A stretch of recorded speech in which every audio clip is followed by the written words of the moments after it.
এই মাহমুদুল্লাহকেই বাদ দিতে চেয়েছিল বাংলাদেশ। বিশ্বাস হচ্ছে না হার্ষা ভোগলেরও। প্রিয় দর্শক, অনুরোধ রইল ভিডিওটিতে একটি লাইক দিয়ে আমাদের ইউটিউব চ্যানেলটি সাবস্ক্রাইব করে দিবেন এবং ভিডিওটি সম্পর্কে আপনার মূল্যবান মতামত কমেন্টস করে জানাবেন। ১৩ বলে ১৬ রানে অপরাজিত, খুব বড় কোনো ইনিংস নয়, তবে শ্রীলঙ্কার বিপক্ষে মাহমুদুল্লাহর এই ছোট্ট ইনিংসই ছিল বিশেষভাবে কার্যকর।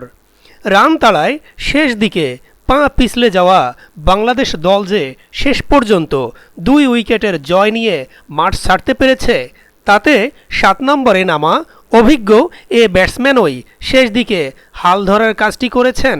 চাপের মুখে টেল এন্ডারদের নিয়ে মাহমুদুল্লাহর ম্যাচ বের করে নেয়া ব্যাটিংয়ে মুগ্ধ হয়েছেন হার্ষা ভোগলে।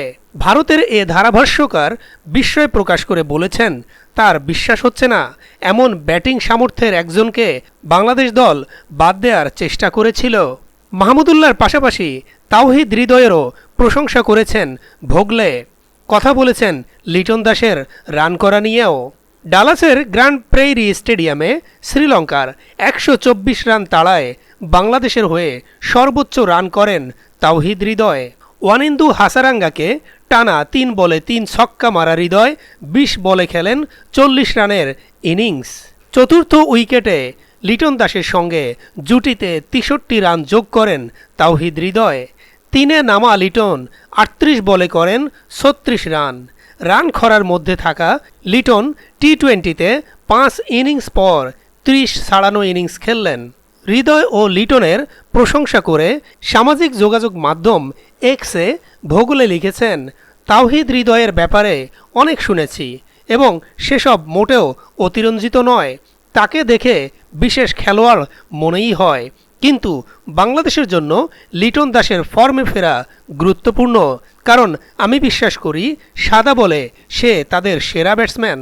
ভোগলের আরেকটি পোস্টে উঠে এসেছে মাহমুদুল্লাহকে নিয়ে বিস্ময়। সর্বশেষ টি-২০ বিশ্বকাপে ফর্মের কারণে দলে জায়গা পাননি মাহমুদুল্লাহ।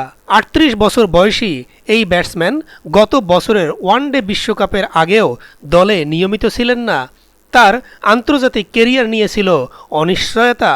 ৮ই জুন ডালাসে শ্রীলঙ্কার বিপক্ষে মাহমুদুল্লাহর হাল ধরা ব্যাটিংয়ের পর সে ঘটনার দিকে ইঙ্গিত করে ভোগলে লিখেছেন, বিশ্বাসই হচ্ছে না কিছুদিন আগেও এই মাহমুদুল্লাহকে বাদ দেওয়ার কথা ভাবছিল বাংলাদেশ। গ্রুপ পর্বে বাংলাদেশ তাদের পরবর্তী ম্যাচ খেলবে ১০ই জুন। নিউ ইয়র্কে প্রতিপক্ষ দক্ষিণ আফ্রিকা। গ্রুপে বাংলাদেশের শেষ দুটি ম্যাচ ১৩ ও ১৭ই জুন নেদারল্যান্ডস ও নেপালের বিপক্ষে।